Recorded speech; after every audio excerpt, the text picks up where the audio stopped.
Chris Gore, movie extravaganza, techie,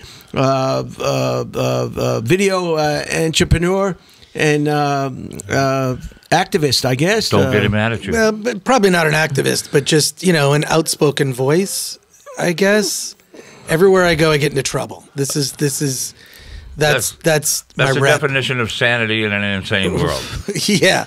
Thanks for having me back. Thanks Brian, for being here. And you know Charlie. Of course, I know Charlie. Yeah. You don't need to be sworn in, Chris. You've been here before, so you do not have to be sworn in. I know I can count on you to be truthful in every fashion. You better swear me in. But my friend over here, because I tell lies nonstop. Roger Nygard, do you prefer the Quran, the Bible, or the Yellow Pages? Can you put all three up there? We've never had an all Cover three. all my bases. My God, how good is that? We've never had an all three. That's an unfair advantage. Oh my God! All right. Yeah, I'm going to keep lying. Roger, do you swear to tell the whole truth and nothing but the whole truth? No, so help me God while you're on Dead Air, L.A.? Absolutely not. Roger, do you swear to tell the whole truth and nothing but the truth, so help me God while you're on Dead Air, LA? Sure. Yes. Wow. Yes. Right, thank you. Okay, that's better. We wouldn't want you to go out here cursed. Let's just get right into it. Many have tried. Roger's been on the podcast before in Burbank. I've been blessed in 11 different religions, for the record. When I made it the nature of existence and traveled around the world, I was blessed by the Pope, by Buddhists, by Hindus, by Sikhs, even Christians. That's like getting 7 religious boosters. That's pretty awesome. I'm protected. You're a holy roller. I've got bubble wrap around me. And Roger, of course, is an accomplished editor. We'll get into that a little bit more. He's an author. He's a filmmaker. He's a director. Documentaries. Trekkies and Suckers, among other films. I have edited you and your comedy in the Comedy Store. Comedy Store documentary. Yeah.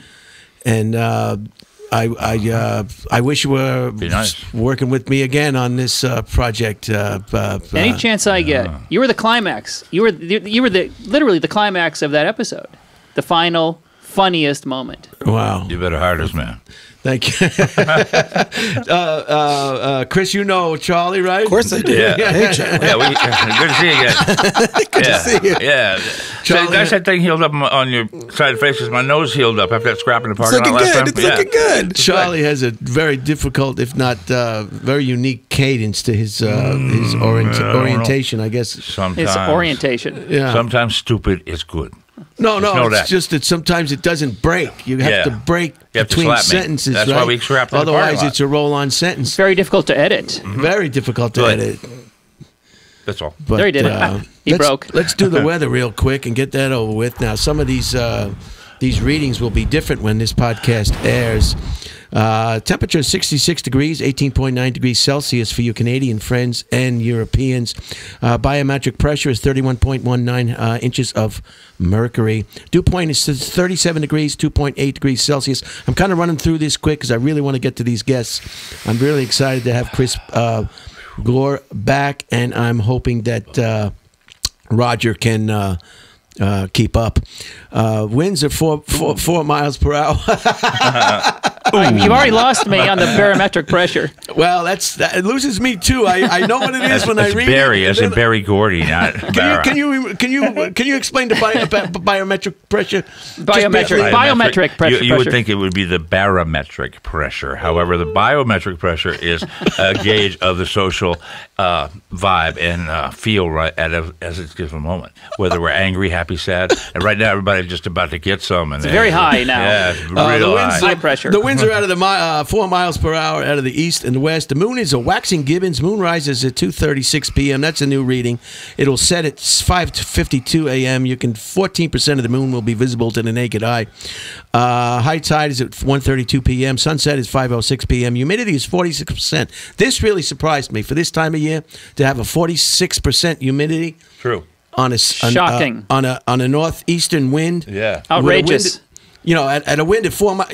it's just I didn't think I'd see it. The ultraviolet is low. It's 1. I've never seen that. I've never seen that either. What's That's the crazy. scale? That means The scale is moderate to 0 to 10. 10. So we're at 1 out of 10. Yeah, 10 is like a nuke. You're going into a nuke, and 0 is like it's winter. That makes me angry. That tells me that the chemtrails are working. Like that. if you believe in chemtrails. Chemtrails. I'm all about the conspiracy theory, not. Visibility is 10 miles an hour, as it always is. The air quality is 55 and moderate, and that's the weather. So I'm glad I could get that done. That's always. I have a lot of listeners that just enjoy to listen to the weather. I don't know of anybody who's not interested. Did you get the moon? The weather is an item of interest in itself. We could do a whole podcast just on the weather. I know, Charlie. Yeah, we could get in a fight over the weather, but did you get that moon phase off my clock? My grandfather clock over there. Did you get that? That's where you got the moon? No, these readings have been taken post That's show. why it's different. Okay, I understand. So, Roger, tell us for the listeners that don't know who you are. I haven't listened to the podcast where you were on previously. Tell us who you are. Elaborate on your great introduction. I'm a filmmaker, editor, writer-director. Truth About Marriage? That's one of my documentaries. Yes, it's about marriage, and it's a comedy. The Nature of Existence, about existentialism, also a comedy. The Comedy Store, which you were in, I edited and co-produced, which is comedy. I made my first documentary was called Trekkies, about Star Trek fans. Also very funny. And my you saw it, Chris, of course? I did see Trekkies. Oh yeah, that's how I got to know Roger. Is that documentary?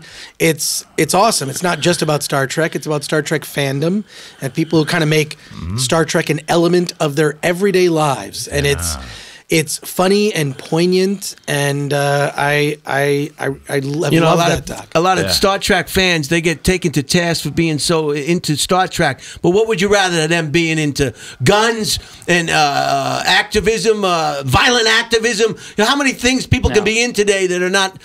There's worse we things. wish there were more Trekkies who are involved in something that's not going to hurt anybody else. Well, it just makes them happy. They're into the Prime Directive, which is treating everybody equally. Right. That's what happens in the future. And it's all about People get enlightened. Right. You know, I was talking about in a previous podcast, some of the problems we're experiencing today is because all the grown-ups in this country or around the world are dead. Yeah. They're dead. There are no more grown-ups. To a certain extent, there are no more grown-ups in the room. There's a lot of big is your friend now. A lot of big babies. Not your sibling. He's your friend. And I'd like to just punch this up a bit. Tell us about this project. That's my latest book, Cut to the Monkey. Oh, wow. Nice. I was sitting in an editing room one day, and can you see where I thought I should interrogate these people I'm working with and collect all their wisdom and see if I can make a buck.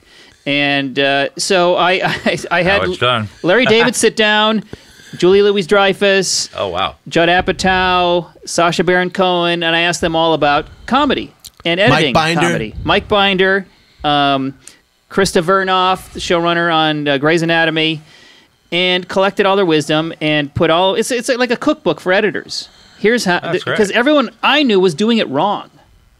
Yeah, isn't that a weird feeling when you do and everybody else does it exactly different, and you're like, "But I'm the right way." I knew the right way. There are a lot of editors in Hollywood that are pretty damn good, but I don't think there's one perhaps better than you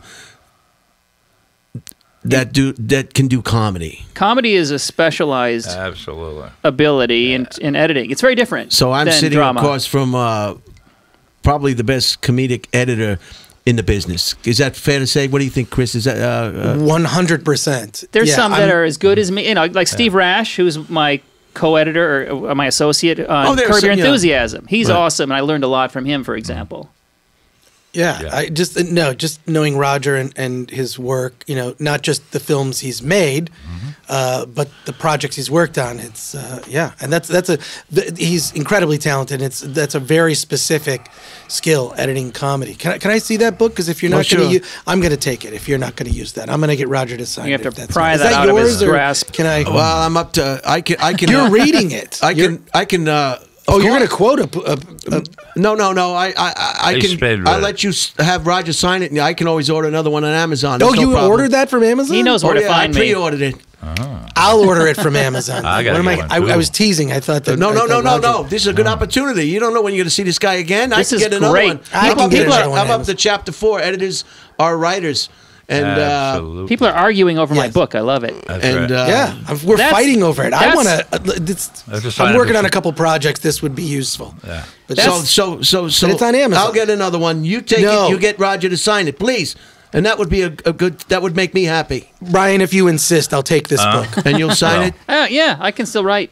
Okay. And it's This is great. It's sort of you've only read this much. Right. So you're up to the good part. He's not the fastest reader, but he's a. Well, I'm doing. I've got some other books that I'm reading at the same time, and I do the same thing. I read like 7 books at once. It's the only film where the audio guy gets to tell the video guy what to do. And tell us all these television shows that you've been editing now. Well, I started on The Mind of the Married Man. That's where I turned pro, essentially. And then Curb Your Enthusiasm came next. Yeah, Veep for 3 seasons. Grey's Anatomy. Crashing. Dave. Judd Apatow project. Judd Apatow. And my own documentaries and my own films.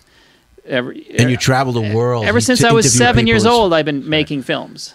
And it's just sort of a natural extension. One day I found out I had a knack for editing because I was getting a lot of offers.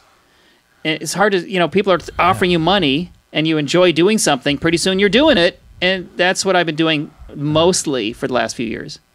That's when it's called play. And what do you think about Curb? Is he coming back? I know he only makes a decision at the end, Season Am I coming 12. back? Am I coming back? I don't know.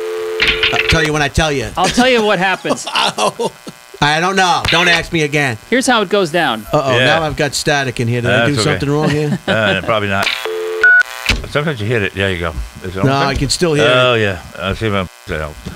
Oh, no. Greg, why don't you mute the phone? Can you hear it? Mute the phone track, please, sir. Well, we may need it. We may need the phone again. Oh, yeah, it's going to And if he mutes the phone, maybe he's going to mute the whole thing. Yeah, it could be. You know how all this wires is and everything. You got it easy. You sit behind the screen. This is live. This is not in an editing bay. Mute track says phone. Just go back there and figure it out. You can step away. Mute phone. The track microphone. Well, I don't want a mute phone. What happens if I get a call? It's going to record. It's going to record. We'll hear it. Yeah. They'll unmute as needed. You get that? Or else I'm coming in. Why did we all of a sudden go getting this? Well, I hit it, but I didn't know you weren't been able to touch the phone. See ya. Bye. People in the damn shit they bring in. See you when you get back. Always a problem. Don't forget to send a postcard. So, and you've been real busy with conferences and functions. Functions, yeah, no.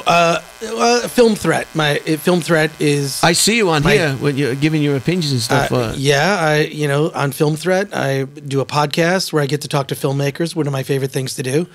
It's a great podcast. It was one of the. You've been on it. I get to be on it. I was on it once, and it was awesome. It was so organized. You're going to be on it again because we have to do a podcast where we talk about this book. I love the gigantic cassette tape that you have. Yes, well, we shut down that studio. Unfortunately, it was right. We had just opened this studio to do, YouTube stuff and a documentary I was working on, and you came over and a bunch of other filmmakers, and then within like a month. It was March 2020, and we all know what happened. But no, so I do that, and then I'm working on a couple documentaries myself. So this is why this book is of real interest to me. But I'm gonna make it worth your while, Roger, because I'm surprised you didn't already have it. I didn't know that Roger's busy. He's not the first thing off the top of his head is not like. It's on social media. I found out. Just came out, brand new release. Okay. Awesome. But this looks amazing, and we'll do a podcast. We'll do this separate deal. It'll be like a sequel to this. Way better than this podcast. Well, that's not hard to do. And I'll turn it into a training workshop and we can actually make some money here.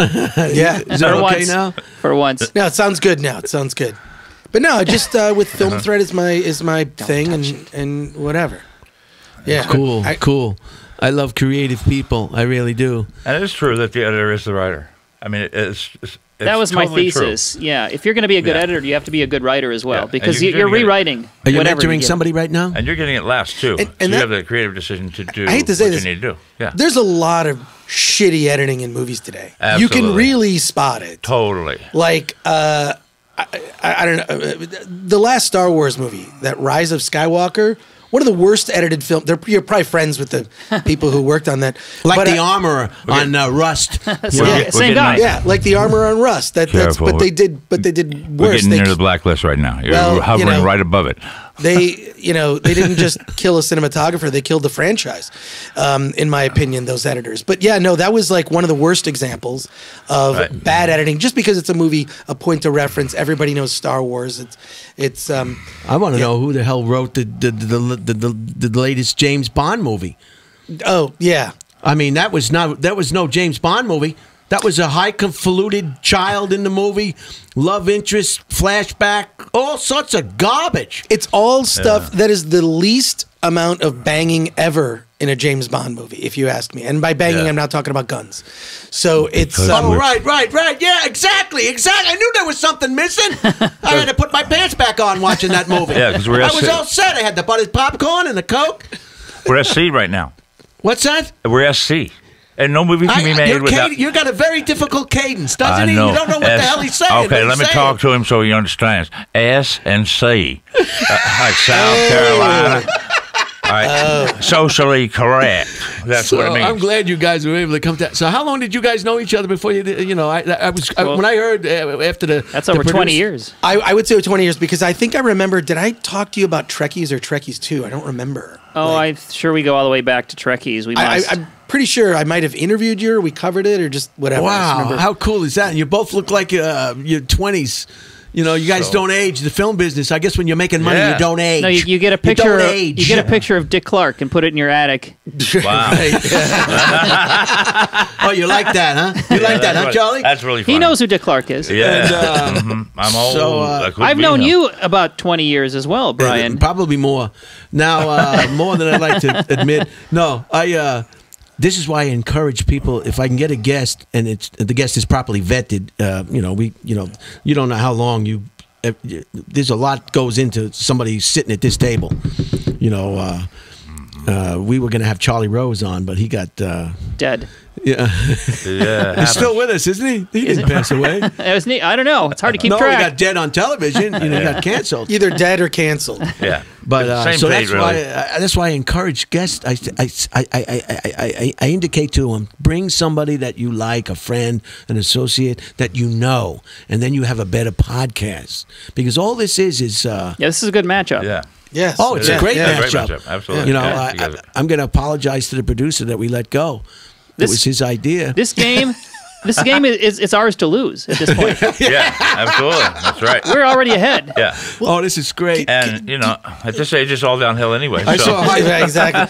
Do you mind if I ask Roger a question? No, go. You're free to say anything you want. Watch how it's done. Pick his brain.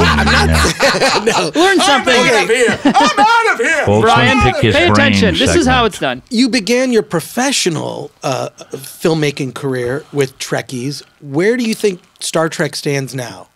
Oh, it keeps growing because no one leaves Star Trek fandom. They just keep coming into it. Right. Yeah, well, there's no reason I'm talking about the new Star Trek shows. Like, what do you think? Like, Picard and the... There's a certain diminution. Spawn. Explain that word. Diminution. What is that? Diminishing returns, maybe? Yeah. Okay. All right. It's like Xeroxing a Xerox. I went to college. Yes. I went to How about college. the show ain't no damn good no more? How about that? What's good about the best shows, the shows you love the most, there's usually a singular voice that's behind it. It's that person's opinion or point of view of the world that's filtered and expressed, whether it's a movie or a TV show. Yes. Yeah. So there's one person, and so if you like a show, you probably like the point of view of the showrunner. Right. And if you don't, that showrunner isn't doing it for you. Right. Yeah. So Gene Roddenberry, the original Star Trek series, still my personal favorite. I know it's dated by now. Next Generation, I love. And then it just Star Trek kept going. I just wonder, can franchises like Star Trek... Star Wars, can they survive like beyond the 50-year when you've got because I think at a certain point it ends up becoming fan fiction. And please, Brian, don't Google fan fiction. You're going to see things you wish you'd never seen. So they call that in comedy or in acting is when you become a caricature of yourself. That's exactly believe. right. And I believe it's true because I am more interested in the original Star Trek on my what's the channel? I get all my TV from the antenna. I like the real people. Captain Kirk is always getting. He's always getting laid. With the green chick. Yeah. It's a different... he's banging green space broads. He's always getting laid. Yeah. But then they get into the faces and the costumes and the Halloween masks. And to me, that personally is a turnoff. Yeah. Keep it real. Keep it human based. In the original series, the Klingons didn't have all of that makeup. Right. They were very similar. They were more humanoid. It was later on. You're talking about the Klingon. I'm talking about the shipmates, the people on ship. The most we had was Spock's ears. Oh yeah, that's as far as it went. But you had the guys walking around the hallways all the time. It didn't really do anything. You know what I mean? When Kirk was walking around. That's why I say people want to go up in space. I'll go up in space when it's like Star Trek. Have you ever seen the inside of the space station? It's bullshit. It's like a garage. It's people got all that shit in the garage. You can't move around. You're floating. You're pissing on yourself. The shit is not working. It's bullshit. Yeah, you're used to a very clean environment. If you don't have claustrophobia, you've been there. When you get done with that, you will. Still not making any money. But does that guy still have the wind chimes next door? He's passed. He did. Thank God. Those wind chimes. Who puts up wind chimes? He came over to chimes? interview me for a project, and he said, "Like, there's not enough noise. You gotta have wind chimes. There's not enough noise." They should not be. They should be illegal in California. Wind chimes and leaf blowers. At least in Los Angeles. Worse than wind blowers. Leaf blowers show up exactly when you're starting a podcast. I find that's or you hit record, and they are there within 5 seconds. Exactly. Yeah. Yes. Assured. So I don't know. I just want to say it again, just so everybody's listening.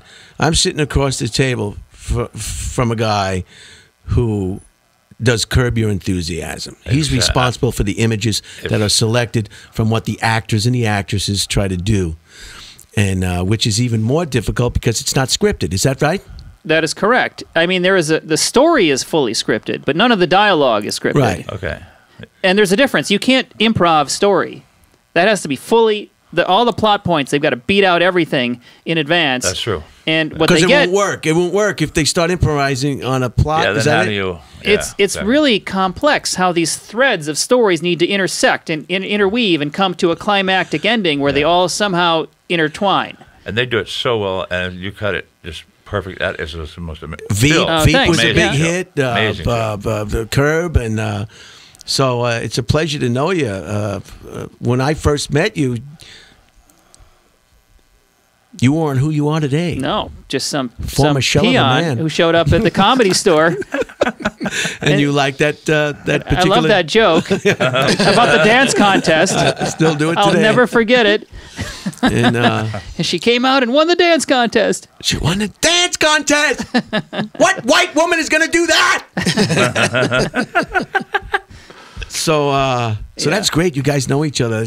I had never seen. So much let me tell a easier. story about Brian Holtzman. The first time I saw Brian Holtzman, it was at the Original Room at the Comedy Store, and I was there with a friend to see a comic named La Boca. Do you remember La Boca?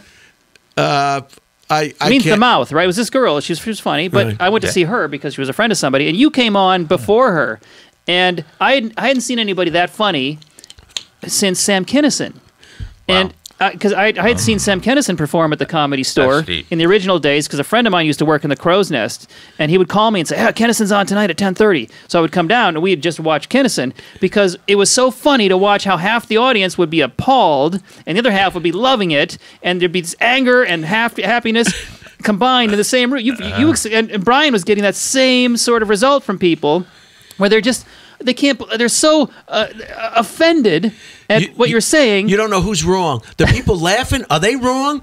Are the people that aren't laughing, are they right? Or are they wrong? Or am I wrong?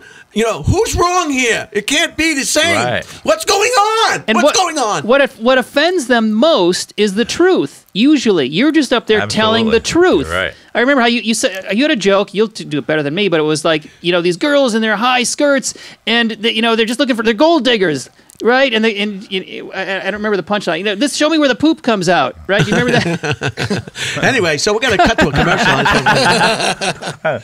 So I was watching High Plains Drifter, one of my favorite Clint Eastwood movies, where he it's a movie you couldn't make today because of the way he treated women and have you, and the women who were mad at him at first but really liked him. Who are you? Yeah. And he said one of the lines I loved in the bedroom. The girl was asking him a question. He says, "What makes you think I care?" I love that. What makes you think I care? Anyway. Times change. You just There's need, no doubt about you it. need to live in a different area of the country if you want to. So, but we can't talk about yeah, we can't talk about that. the new Want me James to? Bond movie because I don't think everybody's seen it. So we don't really want to talk about it. But you can only talk about a movie after the person you're talking to has watched it. Same thing with a book. Well, Chris is the perfect person to have here on your to ask, like, why have things changed? I mean, have things changed in the movie business, we've story wise? Oh yeah, Careful. Yeah, I think the problem is that the Hollywood studios give a shit what Twitter thinks. And so who cares? Hashtag what me too? Yeah, exactly. Yeah. All that stuff. and you have a It's- Chinese wife. You have an Indian wife. No. I have a wife with two heads who's Irish and half Puerto Rican. And I got an Italian wife because they know how to cook. I wish I had a Chinese wife. Yeah. Watch Hi, them. honey, I'm home. Boy, you got to watch them Oh, Italian. Speaking of Chinese wife, I finally got my blow up doll off the ship in the bay. It took that long. Oh, it was backed up. horrible. It wasn't stolen off a train, right? It's one of those Chinese, really sophisticated blow up dolls. It goes, "Ni hao, you're so big. Ni hao, you're so big. Ni hao, you're so big." I just love it. Did you get that? There's this dude, I can't remember his name, but he did our interior of our house, worked out real nice. He got a bunch of deals on the K-rails, and you know how that has that plywood on top, right? So we worked it out between her and I. We worked it out. She gets 80%, I get 20%. We put the things up all the way through the house, so we're good now. We don't have to actually communicate except for maybe once a month or so. You can kind of peer through there. Oh, she's watching TV. And that solves that domestic violence thing. It's never been the cops haven't been over since we put that in. How's the book coming along? I think it's pretty good. It's a pretty good read, and Thanks. it really gives you the insight on the comedic minds. I really enjoyed listening and hearing about Borat. Yeah. He's quite a talent in his own right. And Team- where did he come from? Three Mule Team All of a Borat? sudden, he made his own movies, and I guess that's what. But what was he doing before that? He was in college in England, and he took a class in theater, and that's usually somebody tries it and they get the bug, and he put that together with. He told a story where he once was out with his friends. They went to a grocery store, and he took a banana and pretended to hold up the store, and played a character, and his friends were laughing. The store owners loved it, and he just thought that it's fun to play a character. And then many years later, he created these three characters, Ollie G, for the Dolly G show, including Borat was one of them, and introduced this Jolly G show? What is that? What is that? Da Ali G. Yeah. I've seen the show. It's great. He introduced a style of I'm not comedy familiar where he with that. basically plays a character and improvs with people who don't know he's a character. Right. And gets them to just react Open in up. funny ways. What's funny is he's the one improving. The people don't know that he's fake. Right. So they're being played. It's almost like a prank show in some way. And he pranked everyone from political figures to even to Donald Trump to among others. Remember he did this bit with the ice cream glove. And he tried to pitch Donald Trump an actual thing, like you wear this glove when you eat ice cream. So when the ice cream comes out, it goes on the glove. It doesn't go out on your hand. And he did this completely dead serious to Donald Trump, who thought he was an idiot. I think Donald Trump caught on and kind of cut that short. But among others, I mean, his whole bit was goofing on people and convincing them he's completely real. Oh yeah, and taking them 3/8, almost like 7/8 of the way down that road before they even know. Wait a minute, I'm getting played. Exactly. What was the other character? There were three characters he played on that show. It was the Ali G and Borat. The fashion designer. The fashion designer. was his That's name, yeah. right. But I worked with him on Who Is America, where he did this. It was the same formula, and he was creating That's the new latest one? characters. That's the latest one? Yes.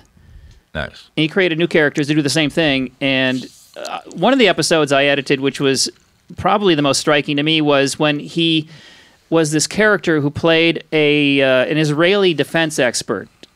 who was an ex-Mossad agent, Right. and he teaches people how to, how to defend themselves. And he got this Georgia congressman, state congressman, named Spencer, I think it was his name. But he got him to chase him around backwards with his pants down.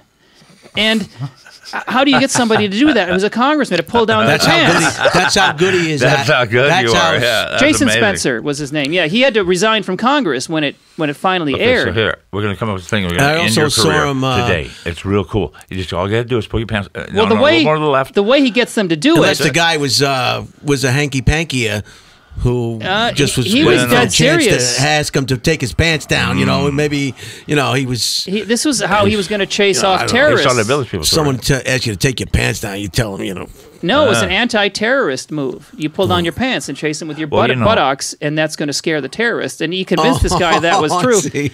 But the way psychologically that he gets someone there is he spends 2 hours in a class teaching them self-defense, so that it becomes this teacher and student mindset where he begins giving them orders, and essentially the guy eventually is just following every order he's given. That's why. Which is a common characteristic in somebody who's in a learning environment or a class. There's always a student that wants to get all the stars and be the king of the class. It's a relatively easy psychosis to examine. Wouldn't you say, Charlie? Yeah. All I know is I spend the majority of my week covering my ass in L.A. as it is. That's smart. What was that? I said I spend the majority of my week covering my ass in L.A. as it is. I also saw Borak in a movie. He played an Israeli spy.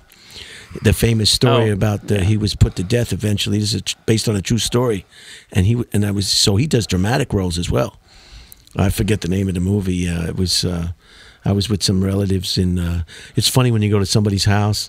You never know what's going to be on the freaking television. Yeah. You're always wondering about them. I remember I was at my sister Suzanne's house in Pennsylvania, and her and her husband decided they wanted to watch the movie. Here I am visiting my sister. It's a celebration time, it's a happy time. You know what movie? I couldn't believe it. We watched the movie. I said, I could tell you what's going to happen. It was the movie about that crazy guy who shot like 70 people on that island, who pretended to be a police officer. Oh, in Norway? Yes. Yeah. Oh, I go, yeah, are you kidding guy. me? I'm here to visit you, and this is the movie you want to watch? At Christmas? Yeah.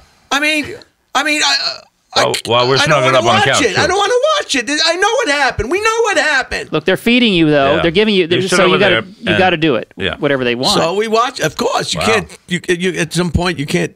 And you go home. You can't go in another room and say I don't want to. I'm not going to be part of this. They'll stop feeding you. Very morose film. And on the drive home, you listen to Disturbed. You know what I mean? And so you just kind of wondered, how did I get here? So I think, you think is everybody saying the same thing about the new James Bond movie? It's kind of it lost its way. I will say this: I actually like it from the new James Bond from the standpoint of there are things that happen in that movie that have never happened in a James Bond movie. There's usually a checklist of things that have to happen, right? And I think that it kind of defied those expectations. So, and also I happen to really like Daniel Craig's James Bond. We've never seen, I like him too. Not to go into detail, we've never seen sort of it was like a very much a closing of the chapter of that James Bond, right? Like, which was fine. So we've never seen that. So I thought, just as a longtime James Bond fan, back to Sean Connery, and I own the box set with all the movies. I enjoyed it. I understand why people don't like it, and I think all those criticisms are valid. In spite of that, I still like it. I feel the same way about the new Ghostbusters movie for the same reason.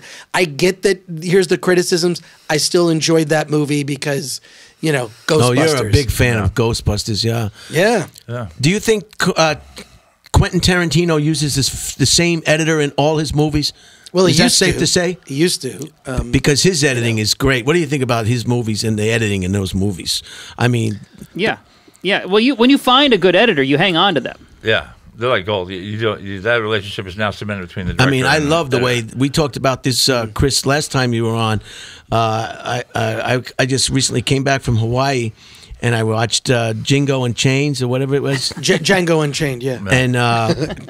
And it's just, he's the only, I don't like violence. I'm not into it. Some of it is too real in movies. It turns me off. It's eternal. But his violence, he's such an artist, right? That and all the people that are getting the violence perpetrated against them, they deserve it. Nobody's getting that does, and the way he makes it so over the top that it's almost comical. It's funny. It's not offensive to me. Yeah. No, it's what I love about. Can you talk to that? Well, what I love about not as well as he can. Well, no. I would just say that what I love about Tarantino movies, I was thinking about this, when you see, it's like he makes, this is why his movies are so shocking, is because he makes monster movies. But the monsters are human. Right. And these are people who behave in a monstrous way towards fellow humans, and that's why they're just, he, like you said, the violence, I'm not a fan of violence either, but when it's done the way he does violence, I mean, Once Upon a Time in Hollywood, that final part, you know what I'm talking about. They didn't go there. He just took it. He takes it too far in the best way. With the flamethrower, Leonardo DiCaprio with the flamethrower. Yeah. I mean, it's just, and also the fact that it's about old Hollywood and like a bygone era. And it's interesting. I read an interview with Tarantino. He was talking about, like, someone asked him, like, what's your favorite era to make films in? You've made movies in the past and this, and he said before cell phones.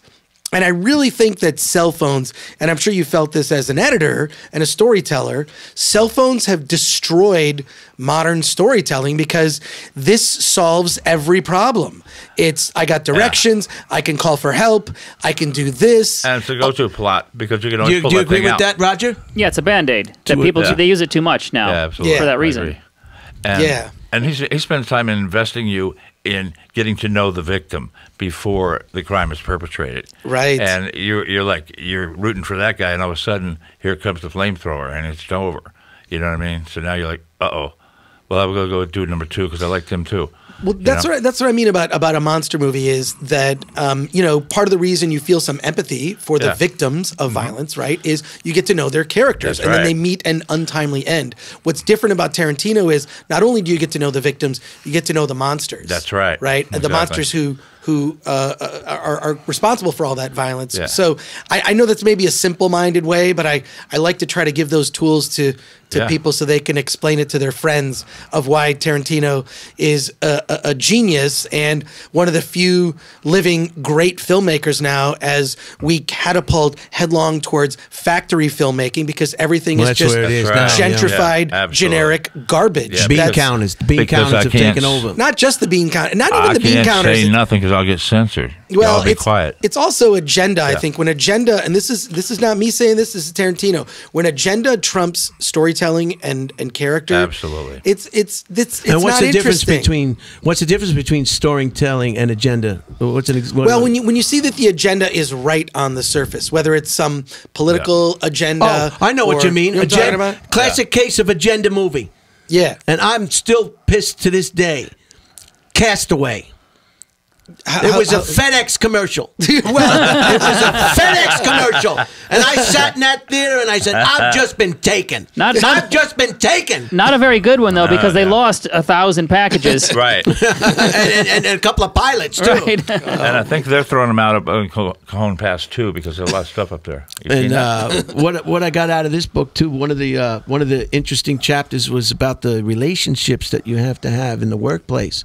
No matter where that is, we've all been in workplaces. Yeah. People that are just problems, and in a lot of workplaces, I was a problem, but I wasn't editing a freaking TV show. But you want to get along with everybody. You want to talk to that. Have you worked with people that just wasn't a fit because they just Sure.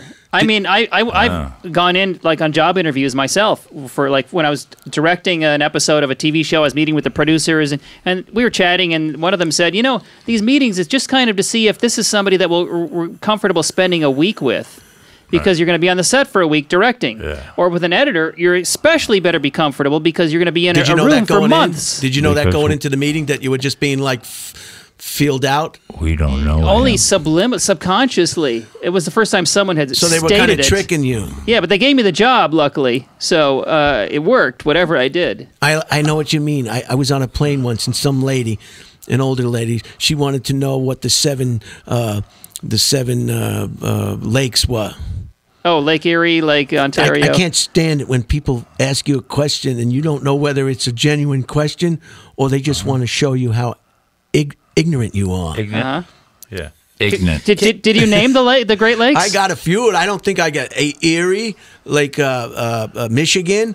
You know, so now you want to embarrass me now. What's the biggest now you one? Want to embarrass me. The biggest one. The biggest one is, you know, Lake Erie. Lake Erie, of course. Superior. Lake Superior. And then that's 4 or 5. Erie might have the most volume of water It's because it's that definitely got double the lake. most refrigerators and junk in it, for sure. Because it's mostly in Canada. Yeah, that's Before we continue down the lake discussion, I just want to go back to the Office thing for just a minute, just a real quick thing. No, we can forget about the lakes. No, yeah, the Office. I Is don't much want to more, show any more of much my more ignorance. I saleable. haven't worked in a traditional office space in probably 20 years. Amen, brother. But can I tell you what I most disliked about the office environment? Birthdays, because I don't care. I don't care if Jeff from accounting has a birthday. Amen. I have to sign the card to a guy I barely interact with, or we have to go to Red Lobster to celebrate his birthday. Yeah. And I'm all about the cheese bread, which is fine at Red Lobster, but I'm not about Jeff's birthday. Well, and so to me, birthdays in the workplace always became a distraction. The only thing being about is, can I just take the cake back to? I just want to work at my desk anyways. I want nothing to do with the festivities. Can I just get the cake and roll? Like, I don't need. And I there's don't no need alcohol there But either. because of the politics in the office, you have to go. You have to participate. Just the distraction of this is true. Like the distraction of all the things that have nothing to do with work. Right. And to me, I'm like, not only do I want to get my work done, I want to get the hell out of here because I want to go home. I want to go home to my family. I don't want to be around. I'm forced to be with you. Because I actually have a family and friends at home. So there's that aspect. Exactly. There's that aspect. There's that aspect. So I realized when I started working at home that I could do an 8-hour day in 4 hours because I was free from the distraction of Jeff's birthday. Right. And there's my rant right there. So That's right. It's And I'm that one that just never really works well with others. You've been It's been like that. You That's ever been obvious. over to you know, see my knuckles. It's a little bit. That's all scar tissue. you by ever the been way. over to Curb's house? Larry David? No one goes to Larry's house. It must be a He doesn't leave his house. He doesn't want to do it. He hates leaving his house. I would think so. But when he does, so everything's delivered. yeah. But sometimes he's forced to leave his house, and that's when he gets his material because he has to interact with people out in the real world. But deep And things down, he's happen. a real nice guy. You're I bet. David, right? He's the best. Hey, over Yeah. here, you're David, right? The best that. job I ever had, I'd say, is probably working for Larry David. He's awesome. He was the contributing behind Seinfeld. Yeah, he co-created the show with absolutely. Jerry Seinfeld. It's brilliant. It couldn't have been what it was without him. That's all his sense of humor. Can I ask? And maybe this is. Tell me if this is No, crossing you can the line say or not. anything you want, All Chris. right. You're a trusted guest. Well, thank you. Working with Larry David, are there things about him that are too mundane for the show, but are still entertaining to you? Do you know what I'm saying? Like something about him that he maybe he has an issue with toothpicks. He's and like, I please can don't- stare at the or just sidewalk and it's funny. The most anyone else in the world would think this is mundane, but knowing that it's Larry David thinks it's funny, but not good enough for a plot line. You know, like we were talking about the Beloved Cunt episode, for example. That's a classic from season 1. Sorry, should I not have said that? You can bleep it. You can bleep it. No, we're not going to bleep it. Okay. But is there anything, or is that crossing Vagina. to ask that? You know, We could. all right. But is that what are your There's nothing to everything. He has an issue with everything. right? You okay. can find anything and he'll make it funny. But that's what's so much fun. He'll come into the editing room sometimes. He's a funny guy. And he'll tell a story about what just happened to him. Like in season 10, he walked in, Jeff Schaefer and I were there, and he said, "Oh, I just had to go." Jeff Schaefer. He's the co-executive producer of the show. Also, he created The League and worked on Well, my friend Seinfeld. Steve Renazzizzi was on The League. on The League. Yeah, funny guy. And Larry came and said, "Oh, I had to go to this wedding vow renewal party where you have people renew their wedding vows." I was so disgusted and it's how do people do that? It's so pathetic, and they force you to watch them. Oh, I love you, and we got to sit there and pretend we like it. And he said, I was sitting there And my face showed such disgust at this. But I had to be there because I was invited and he's a friend and I couldn't say no. And, you know, it's one of those typical Larry David things that he gets himself into. And it was real. And then he said, then I realized they had a videographer there to capture the event. And I was situated in such a way I was right on camera. and we're laughing, and they're going to look at this tape and see my face and see how disgusted I am, and they're going to get mad at me. So now, he said, now I've got to pretend I love it. So I got to put on this fake happy face and laugh, and oh, wonderful, it's amazing, you guys are what... And he's dying inside, having to pretend he loves something he's just disgusted by. And we're laughing and, you know, chatting. Next season... It's a plot line in season 11 of Curb Your Enthusiasm where Larry goes to a wedding renewal party and he's on camera and he realizes it and he can't. The plot is if they find out the mother of the woman who's doing the wedding renewal, Larry needs something from her. And so he's got to go to the videographer and convince him, okay, look, I had a bug flew into my throat. And so I wasn't really upset or, you know, I wasn't, and he's not buying it. So he plays the Jew card and says, hey, we're both Jews, right? And he says, yeah, all right, fine. So the guy agrees and he pans over and Larry gives him a retake, and he gets, oh, wonderful, and so it's in the episode. And so stories like that, he'll just tell funny stories and then they'll end up in the show. And it's just him interacting in life. He makes things funny. I mean, he exaggerates. Obviously, that's what comedy is, right? You take something happens to you, Brian, and you exaggerate it. Surprise, exaggeration, truth, and pain. Pain. Those are the four elements. Yeah. You want to take the audience in a totally different what they're expecting, and that's what produces the organic laughter. When you give them that. Yeah. I put in the book. Yeah, the table. It's so let's do it again because I always forget. I know the truth. I know the surprise. The surprise. Truth. And pain are the top three elements of comedy. Yeah, the table four, right? The periodic table of nonsense, I call it, and I list actually 10 things that when I asked Judd Apatow and Larry and all these guys, a genius in his own right. What are right. funny? Like, how do you what is funny? And it's always you can't define what funny is. It's like there's an old the old joke. You know, if you just dissect a frog, you can learn about it, but you kill it in the process. It's the same with jokes. It's hard to dissect them. They're no longer funny. It's just something about it is funny. The joke can be really, really good, but if it takes the person a second or two or three to get it, that'll kill a joke as well. Well, that's okay. That's another rule of comedy that you have to lead the audience at a certain pace, and you don't want them ahead of you because then they're predicting what's going to happen, and the surprise is gone.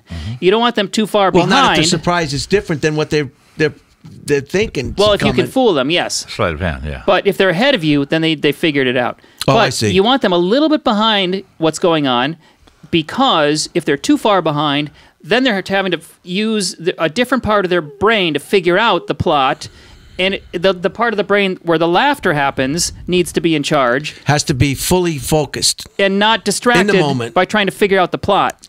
So it's a dance where you walk a fine line. How many times do you put in this information? How much information is too much? And to do that, it's how you explain it, how you present it. And editing, I'm sifting out, okay, there's too much. We put this in too many times, or there's too much of a distraction between the setup and the punchline and need to be closer together. And it's almost like mathematical. And I love that comedy is really math. And Alec Berg, who's another showrunner, who was one of this group who worked on Curb Your Enthusiasm, and he co-created Barry, and he was on Silicon Valley. He said that when comedy is this, it's logarithmic. He said that sometimes filmmakers make the mistake of trying to put in too many laughs.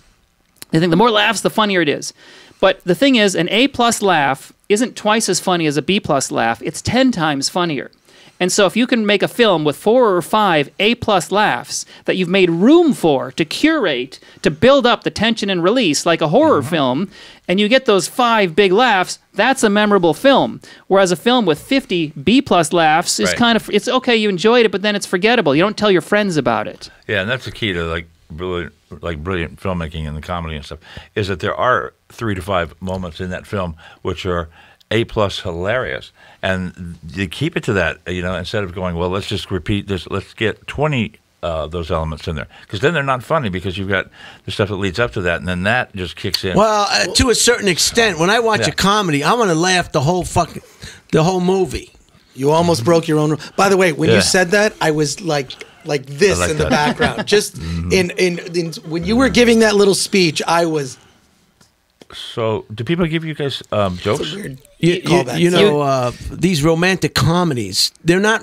If you're not laughing out loud when you're watching something, just like the best feeling in the world is when you read something and you laugh out loud. Then you know it's funny. That's an A+. When you laugh out loud. That's true. This laugh out loud is used a lot on social media. You can't control that laugh, but it's true. I don't say laugh out loud unless I laughed out loud. Well, with the exception of Curb, isn't comedy kind of dead now, at least when it comes to movies? What was a great movie comedy you saw in the last couple of years? Oh, I just saw it. I was at another person's house, and they had it on some thing, and I'm talking about at the movies, not on television. Oh, can't go there anymore. Well, you can't do it. Could you make? There are fewer. Can you make a Blazing Saddles today? Well, Borak, I guess, is the last one. No, I guess no. I You can couldn't make a Blazing Saddles for that. You would get railed. Or what about even Team America, which Team America I watched recently. That movie really holds up. 2004. Yeah. You know, Matt Stone, Trey Parker, brilliant. You know, with marionettes and puppets. Yeah. Team America. You could never do that now. Well, Quentin Tarantino can do a horror movie and kill 18,000 people. You know what I mean? Wow. And we can't have a comedy that's just Apparently he's only going to make one more movie. You have to go all the way back to the Blues Brothers. That was the last great theatrically released comedy. You can't do comedy in a theater anymore. Not traditional comedy like they used taboo. Everything's taboo. Everything's taboo, you which got too many people that are going to balk. Yeah, it's gentrified. It's made everything just garbage and milquetoast. You know, the movie I was 100%. Watching that was laughing out loud the whole time was that Chubby Chase Christmas one. When That's he's the putting title? The lights on the house. Oh, Chevy Chase. And he's destroying the that's neighbor's a classic. house. Yeah. To me, that's when you laugh the Christmas whole time. Vacation. Yeah. There's a lot of pratfalls in that movie. Yeah. And there's nothing funnier than when a man falls down. Oh, I like it. Saturday Night Live doesn't do it anymore. You know those fake rocks that fall on people's heads? Yeah. I love that. I love funny stuff like that. SNL has not been funny in a long time. It's very unfortunate. In 2 decades at least. Yeah. And how come they can't fix it? They've been everybody's talking about how unfunny it is, and they don't seem to want to budge and fix it. Because we're socially correct. I keep bringing this point up. You keep bringing your issues up with comedy, and we can't do that anymore. I'm sorry. But you see the ratings go down. I mean, you see it's becoming less and less relevant. That's right. I mean, all this stuff. I mean, I have a skit for Saturday Night Live that would be great. The mother, the husband or the boyfriend and the girlfriend or the husband and the wife, she's doing the pregnancy test, and then it comes out positive. They're going to have a baby, and the next scene he's got a chainsaw and he's going to end that pregnancy right there in the living room. But you can't do it anymore. You can't do it. What guy wants to know that the girl's going to have a baby? Not many. The studios, especially if they're not married, they do testing. They test their movies, and that's just part of making a comedy is testing. And I asked Judd Apatow about that, and he said he likes his films to score around an 85 or a 90, which is good. But you don't want a 95 or a 98, because if you have a movie where you don't offend anybody, you've probably just made garbage. You want somebody to be upset. Right. You want somebody to be pissed off somewhere. You want to make people feel uncomfortable, to say the least. And you want to make it real and make it hit like that. Well, it's like Quentin Tarantino. He's not a fan of focus testing, doesn't really do it. He calls it fuck-us testing. He is not a fan of it. Yeah, I think I agree with that. Make your movie, make your project. Yeah, and 100%. Well, the great movies and TV shows have a singular vision. There's one person who's expressing their opinion about the world. That's right. And it's coming through and unfiltered. And we like that. I love reading David Sedaris because that's what he does in his books. Right. And they're hilarious. Right, I've written... you do that in your comedy. Yeah. That's why you're so brilliant and funny, and I can watch you over and over again because I'm seeing the genuine opinion of your brain that's spewed forth on any given night.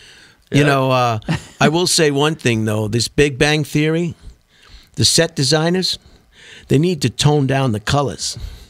there's not that much color in a real person's apartment. Have you ever seen that show? They have so much color between what they're wearing and the bookshelf and it's so over the top that it's distracting. There's not that much color in anybody's private residence. Yeah. I'm sorry. Just look at the colors here.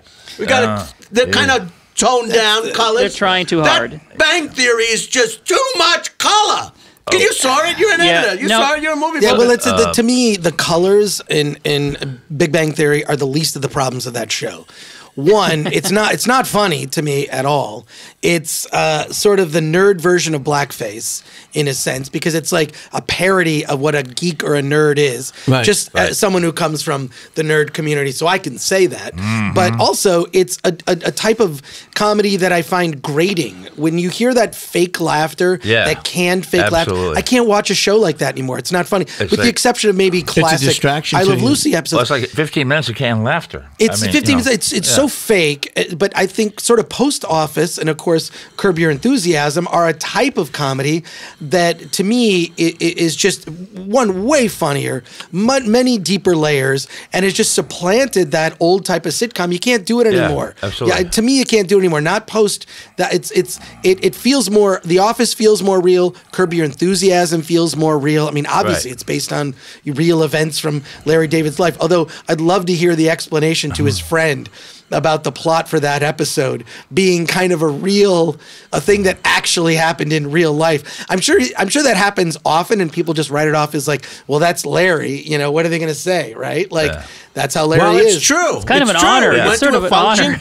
He didn't want to be there. He thought it was over the top. Two people are in love. That's none of my business that two people are in love. Don't drag me into your love. All right? Right. Get a room. Yeah. I'm with him. You know, you can be in love. Why should I participate or be any part of that? You're fine. Do it on your own. I had a similar experience. Y'all never had a three-way. I had a friend that I'd known many years. I had a friend I'd known many years. I don't know if it's okay to talk about it, but I'm going to talk about it because it's just what we're talking about. Sure. It's okay. Go ahead. It's okay. I was the best man at his wedding. I won't mention names. That's a lot of people. So. And then I was selected to be the godfather to the child. Wow. Imagine that. I was very honored. I had to take the class. I had to get qualified. Ooh, certified. Never got invited to the house. After that. I don't even know the kid. Huh? Well, the kid is probably a teenager now. Well, wait till both the parents die. I went and tried to find a lawyer and get a divorce from my godson. Now, they may hear this and be upset, but what's the sense of making somebody the godfather of the person that's... I went to one party, and I guess I was a little bit rambunctious. They didn't vet you properly. I don't know why. They knew who I was. Why did you select me to be the godfather? You don't want to... Because in about somewhere between 2 weeks and 4 weeks from now, blap, show up on your doorstep, and mom and dad just got killed in this horrible car accident. Here's your kids. They thought you were going to have money, and that was their mistake. But when that day happens, what are you going to do? But they came to my birthday party, and we're friends, and I think... He thinks it's funny. I don't know if the wife thinks it's funny. But wives don't usually think a lot of things. Anything funny. You say is funny. Well, we can't go there. So tell us, if you will, a given episode of Curb per se. How many hours? How many hours work is that? Oh, how long does it take to do that? It's about 6 weeks to 8 weeks of editing. For one episode. For one episode. On. So when do you start doing it? On. Wow. Yeah. How do they come on week after week? Well, they go. Do you ever get a day? I mean, come on. They film 6 the footage. weeks? The way Jeff Schaefer, the EP, I thought it was all computed. What are you 6 weeks? What are you doing? Computers are involved. Are you drawing the pictures? Jeff says that's a real deal right there. We dump the footage off at your doorstep like a baby we don't want, and then say we'll come back and see him when he's in college. You figure it out. So I go through the footage. And I decide what I think is funny. And how long is the footage? How many hours? You just said it? Did you just say? It's probably for half an hour 20 to 1 shooting ratio. 22 minutes are we talking about? But no, episodes now are 35 to 40 minutes long. They've increased every season. The legacy channels is only because it's streaming. Like 12 to 14 hours worth of material to go through. So they shoot, I mean, one of my episodes was 71, the first cut was 71 minutes long. Wow. Because they shot a lot of footage, a lot of ideas, a lot of threads, tangents. The tangents are what's funny. So I'm picking the tangents I think are funniest. And the tangent is what links the... It's just when Larry goes off on a topic, when they're arguing about something. You're going down the road and start be over here. It's funny. I mean, if you saw the episode about the watermelon is what the show is named, but that's not a main plot line. That was a tangent they went down to discuss why black people feel bad about eating watermelon in front of white people. How many people could do that as a topic and get away with it? Larry does, because he's a genius at comedy and he knows where the lines are, and he's working with another genius, the JB Smoove, and what a talent! Together, love JB. They're finding the way to tell that truth, and they're expressing the pain, the hurt, the truth. JB is, I can't eat in front of people. I feel so bad. I've got to go into the forest and hide and eat the watermelon when I'm at a party. And Larry said, no, you shouldn't have to do that. I'm going to take you shopping. We're going to go buy watermelon. And we're going to get over this. He's being a good friend. Yeah. Of course, everything goes wrong whenever but that's a tangent. It's not a main plot line. So my job as an editor is to pick all the stuff I think is funny, and that's what you see, ultimately, is what I think is funny. Right. I show the long cut to Larry David and Jeff Schaefer, and then Larry wants to watch every bit of footage. What is the long cut? 70 minutes sometimes. And then it has to be narrowed down from that? Ideally to 28. You got to do something with these wires, all right? These wires are everywhere. Go ahead. Ideally 28 minutes, but, they're getting longer with streaming. But Larry and I will sit and watch, and Jeff Schaefer will join us as much as he can when he's not, because he's a busy executive producer on many different shows. Mm-hmm. And we'll look at every take together, and Larry will finger, that's funny, let's try that in too. Or I kind of like that take a little better, and then we'll add things, and so the cut will get even bigger. Right. And that takes a week to go through all the footage together. Then we work on cutting it down to whatever the airtime is going to be, and that takes another several weeks. So tell us how it's called trimming the fat. I know, but if each episode takes 6 weeks, it's a 10-month job. It's a 10, 11-month job. Right, and they start production way before you're going to air date. That's how it works. 6 months. So when do you get to rest? When does it stop? After the season? Once it airs. Yeah. That particular episode. And then he gets 2 weeks off. That's when I go to Bali. Is as soon as it airs, I get on an airplane. After the season airs. Yeah. Yeah. Although this year I didn't, because I overlapped. Punishment. Let me move this because it's really bugging me. How's that? It's bugging me more than it's bugging you. Okay. How can it be bugging you? It's over here on my side.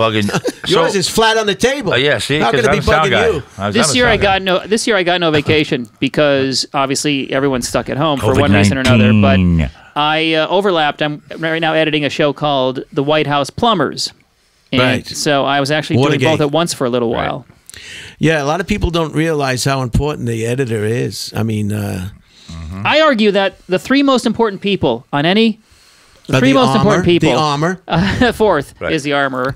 But number one, obviously, is the writer. The writer's number one, because without a script, there's nothing. 100%. Number two is the director or showrunner, because they make every creative choice in every department. Number three, I argue, is the editor, because that person is also a writer. Right. They're rewriting the story and the script. And often the producer will say, get who's ever available, we're ready to shoot. And you wouldn't say that about a writer or the director. You'd spend a lot of time choosing someone who's really good. And you should do the same with an editor. Next question. If I'm a producer on a show like executive producer on a show like Curb Your Enthusiasm, very successful show, many years, why do I want to sit and watch what you're doing?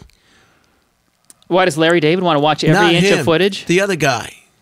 Oh, well, they're busy. Both, doesn't he trust? They're control freaks about comedy, about their jokes. Type A. They want to get as many. Make no mistake. Like, it's about condensing it into the funniest version of what they shot possible. And they want to contribute, I guess. And there's a reason why it's not just an editor and it's not just a writer or director. There's a reason working together creates a synergy, and you come out with a better product, because you're both, well, try this. They're pushing me to try harder than I would try on my own.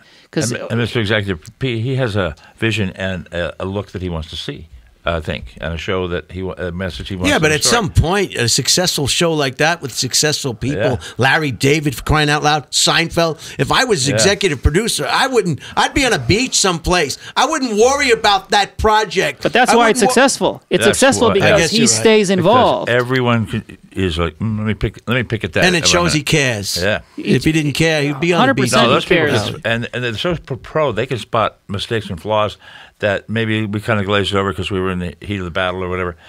Well, what happened there? You know, let's take another look at that, and it makes for a better product in the end. Okay. It really does. There's a lot of minutia going on behind the scenes that no one knows about, and I'll give you one example. We spend more time fixing the setups than we do trying to improve the punchlines, because if you don't have a good, clear, concise setup, the punchline won't land. It'll die. You'll It'll notice- be lost. Pay attention. And A that lot of pause lines, a lot between them, of lines are delivered over the back of Larry's head because we've revoiced the setup to be better stated, more concise, more accurate, or maybe they forgot to even lay it down when they were improvising.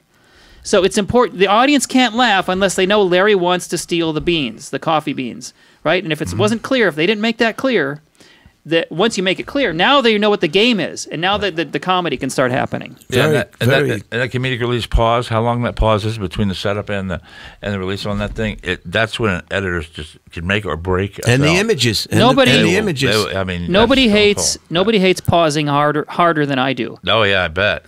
Pausing is the enemy of comedy. Unless it's intentional, unless it's a part of the joke. Sometimes you pause because you feel... I want to make them feel... Yes. I want to let them squirm because they start getting nervous at a comedy show when I'm not saying anything.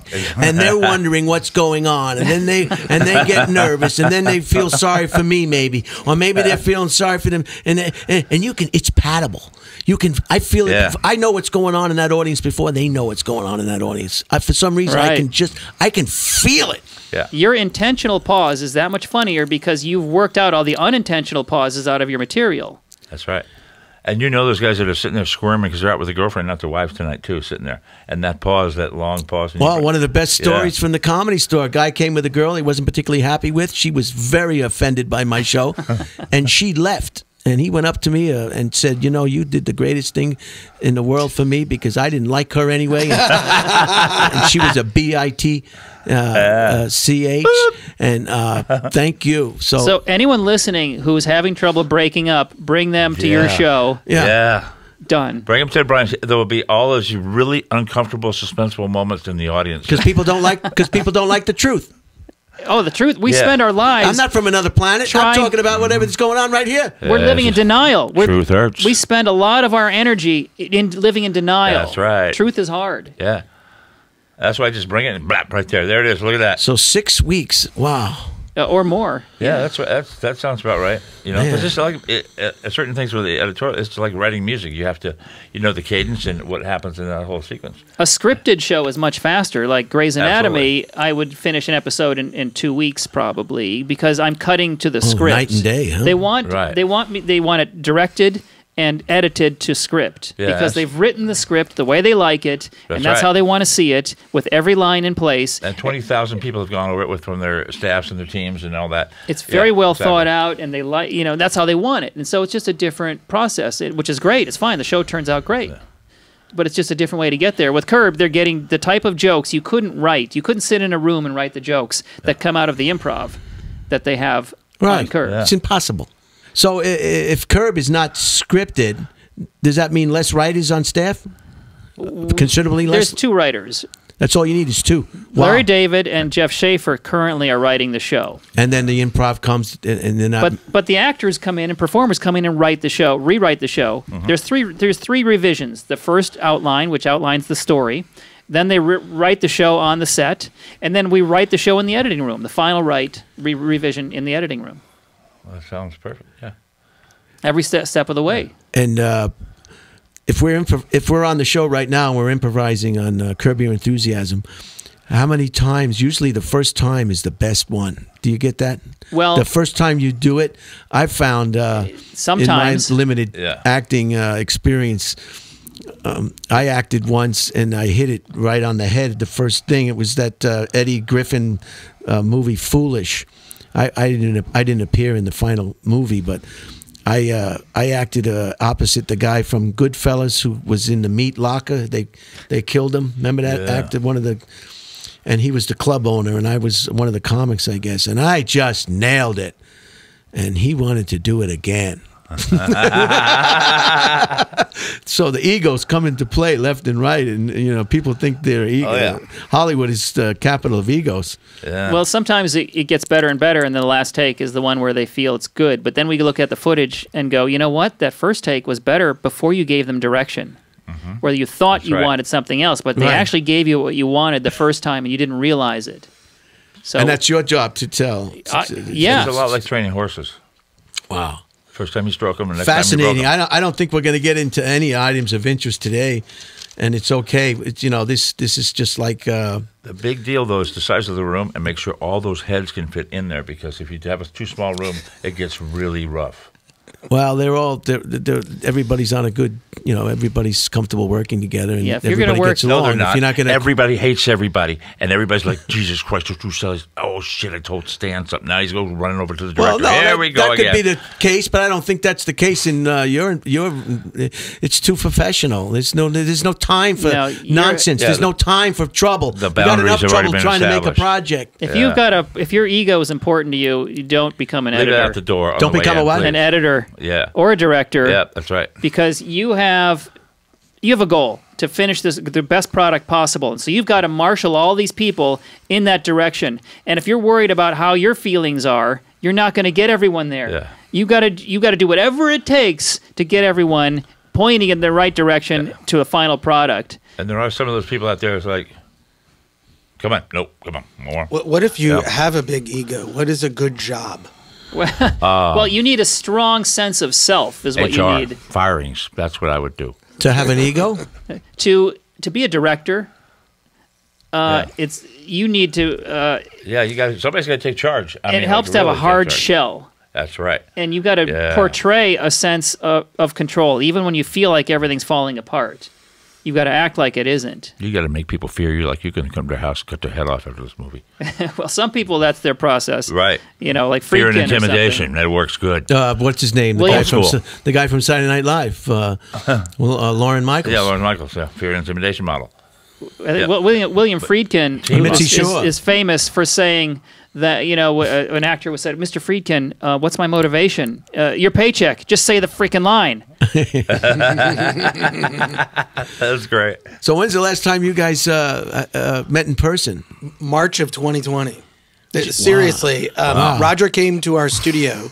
We recorded an interview. It's actually on the Film Threat YouTube channel. You can check it out, where you talk about your documentary about The truth about marriage. Truth About Marriage, which is a hysterical doc that also has I saw it. more layers to it in the sense that it truly is about what it takes to make a relationship Right. work. It has Right. layers. It's not just some silly piece. Yeah. No, it's that's not. trying to pull your leg, and you know, it's got layers. It's a good Yeah, way to. yeah. Yeah. You know. And that was the last time we saw each other, so. Yeah, I feel like it's just one truth after another, and truth is funny. Where can they see that now for our listeners? Amazon, or your favorite streamer, wherever you look. The Truth About Marriage.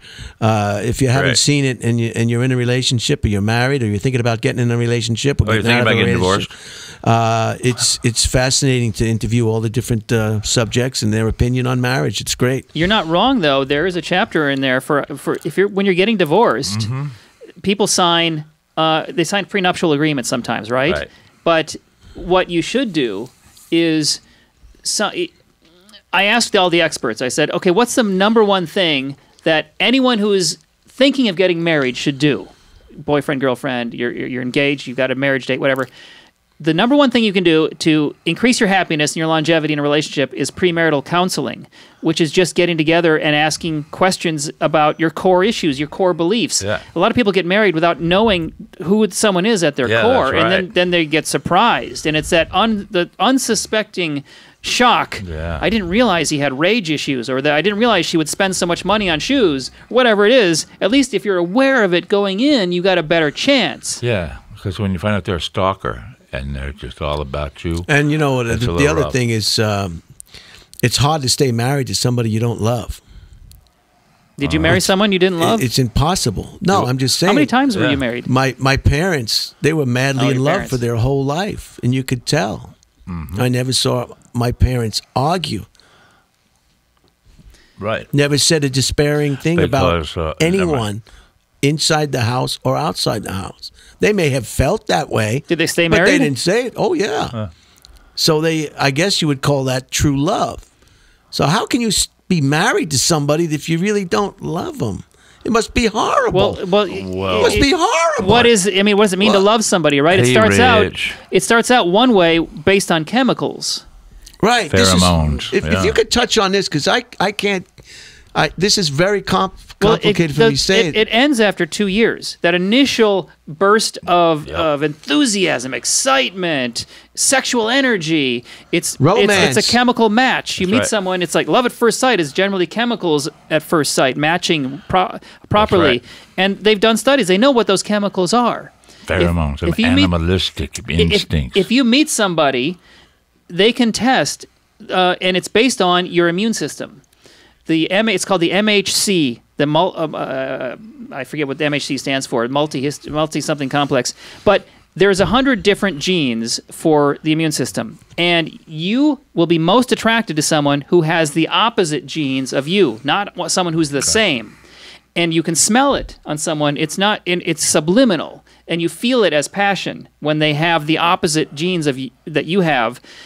And the reason is that evolution has designed it so that you'll have a stronger a baby that has a better chance of surviving if it has the combination of two different sets of immune system genes as opposed to two of the same. And that makes sense. That makes sense. The way they found out is they did a test where that makes sense, right? 100% it makes. And opposites attract. That's what we all know that. Oh, and that's where the opposites attract comes. Yes, perhaps. Right. You can prove. Right. Thank you. You don't want a duplicate. You don't want someone who's a duplicate of yourself. You want someone who completes you, right? Who's different. And they did a test where they had the 45 men wear T-shirts for a week. Take them off. They gave them to 45 women and said, smell these T-shirts. Tell us which ones smell attractive. And they picked the ones that matched exactly. The more opposite that person was on their immune system, the more attracted they were. How is the pharmaceutical industry not capitalized on this? Oh, they this are. Is crazy. They do in perfumes. They're aware of it. Oh, they've capitalized it on the what's that stuff? Benzos that knock you down. But that's false advertising. If a woman wears a perfume that you find attractive because it triggers that in you, eventually that goes away and you're not attracted anymore. Mm-hmm. And the same thing happens with birth control. You should smell women at the gym. Is that what you're saying? Like, yes. After a bath, after they've been cleaned of whatever chemicals, fake chemicals that they've been wearing, because they got all those unfair advantages. And this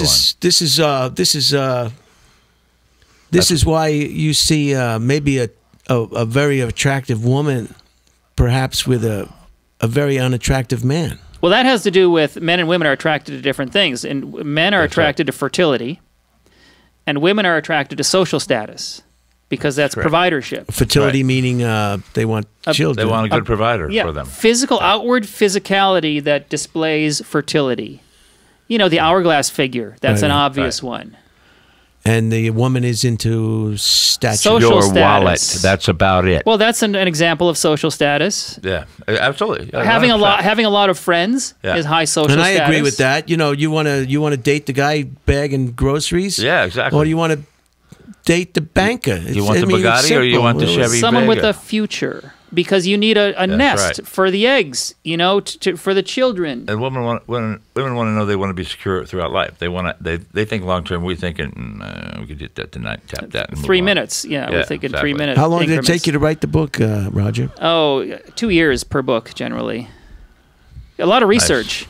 Well, he's working his ass off, bro. I mean, every day probably. I got to do, No, he's very busy. He's. I'm a hustler. He loves what he does, and he's doing it just like Chris. It's not work; it's play. It's true. It's easy to work hard if you love what you're doing. Absolutely, it's not. It doesn't even feel like work. Yeah, I mean that's to me the ideal. Like, does this feel like work to you? No, this is great. I love talking to interesting people. Yeah, so if you're out there, whatever feels good for you that you love doing, you should probably check that out, because that probably will be something that it might end up a career move. But then you get married, and you have some children, and then all of a sudden you got a nut that you got some more expenses. and all that. It's not easy for a lot of people. No. I mean, not everybody can. Not everybody can dig a root cellar. Keep them in. People have to eat. Well, and then you've got possessions that you share, and you've got a house, and it's very expensive to end that relationship. Absolutely. And so you got to think twice. Especially when kids are involved, and if the kids are not don't worry over about the the age kids. of 12, The kids care about themselves. The kids today, they're egomaniacs. Yeah. They're egomaniacs. Kids these days. Yeah, sound like my grandpa. That Elvis Presley. Wow. So, wow, what an interesting conversation. I can't tell you. We covered A to Z today, too, right? I have items of interest I'd like to. Unbelievable. Well, let's do one item of interest. This came up with Domingo. What does Domingo mean? Doesn't that mean Sunday? In Spanish, it means Sunday. Oh, you got the 1 and the 0 over there. Okay. And The 1 and the 0. what's that? Do you have to expand on it? 1 and 0. 1, 0. 10, as in 10. But we won't go there. Okay. We won't go there. Because last time we got a fight over that. See how quick it goes when you have great conversation. This was great. We figured that an hour and a half, or approximately an hour and a half, was about the right time. 2 hours was kind of too long. Roger was talking about 90 minutes. Perfect. 90 minutes when we were in the green room. Yeah. The brain is designed to receive entertainment a certain way. And if you go past 90 minutes without a story thread, which has a protagonist and a goal with obstacles and a climactic ending, you can't go past 90 minutes. If you have that, then you might stretch it out to 2 hours. You know, some dramas can do that in multiple episodes. Or 1.5 hours. 90 minutes max. So sleep hour, increments of 1.5 hours, you'll be okay. Gore, do you want to plug anything you want everyone to know about? Yeah, you can find me anywhere at that Chris Gore, or look up Film Threat on everything. Filmthreat.com, and then also I have an Instagram where I only post photos of Batman. And you can look it up. It's Bat Chris Gore on Instagram. Well, so there you go. And your podcast is one of the greatest film-related podcasts. Oh, well, thank you. Say it Which again. you've been on. The Film Threat podcast. It's on I listen to iTunes it. and the Spotify and all that stuff. Say it again, Chris. What you just said, just say it a little slow. I really like it, because I hate when people say things fast. They call you up and they talk real slow, and then when it's time to give them the number, they rattle it off. And then hang up. Crazy people. Don't raffle it. Go ahead, So- Chris. I want to make sure people get it. My personal is that Chris Gore on everything. My website is Film Threat, and Film Threat on Instagram, Facebook, Twitter, Film Threat. And then if you like Batman, which there's a new Robert Pattinson Batman movie coming out. They say it's 3 hours, so it's twice your rule. So we'll see how it holds up. It's not a comedy. It's a drama. It's true. You can do exploring it with boundaries. if the dramatic structure is strong enough. You'll hold people's attention. That's true. But it's not easy. That's right, because Snoop just is doing the same thing in musical boundaries, so we put out a 25-song album. So that's 25 songs to get through. That might be excessive. And that's Film Threat. Film Threat. Yeah. There you go. Threat. Yeah, look it up. It's cool. Yeah. Roger's been a guest on the show. He's going to be a guest in the future. Anytime. I'll show up at the opening of an envelope. Yeah, they got that collusion thing going on over there. They got that thing.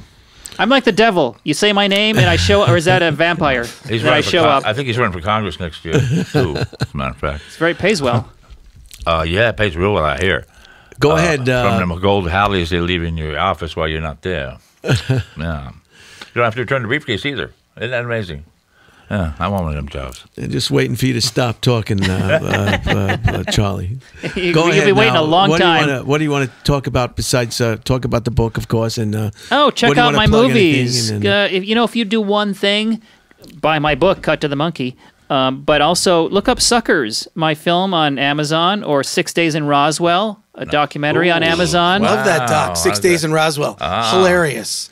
Incredibly entertaining. There's a couple of I saw choices. it. Trekkies, where we just did a restoration of Trekkies, so an HD version will be available for the first time next month. Wow. And Trekkies 2 is currently still available, but Trekkies 1 has not been available for several years.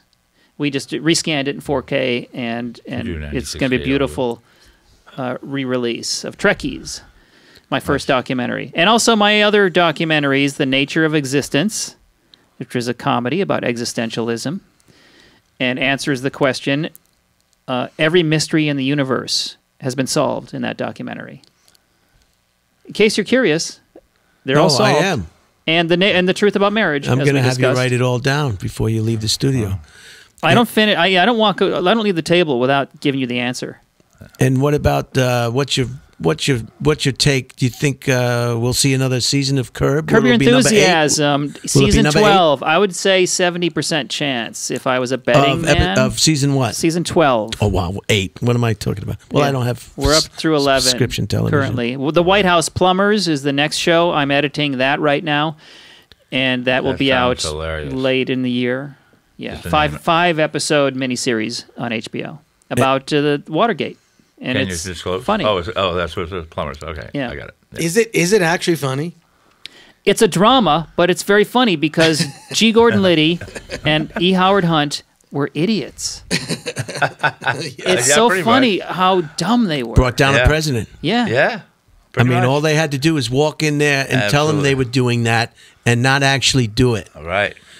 And What- they could have saved that presidency if it was, you know. And how about hiring a couple of guys instead of doing it yourself? That doesn't work too No, well. don't do it. Just don't do it. You're the president of the United States. Right. But Nixon was a paranoid Yeah, he was. individual. But who taped himself? He recorded Yeah. everything in the Oval Office. He Yeah, had a that's voice right. activated White House tape tapes, recorder. Yeah.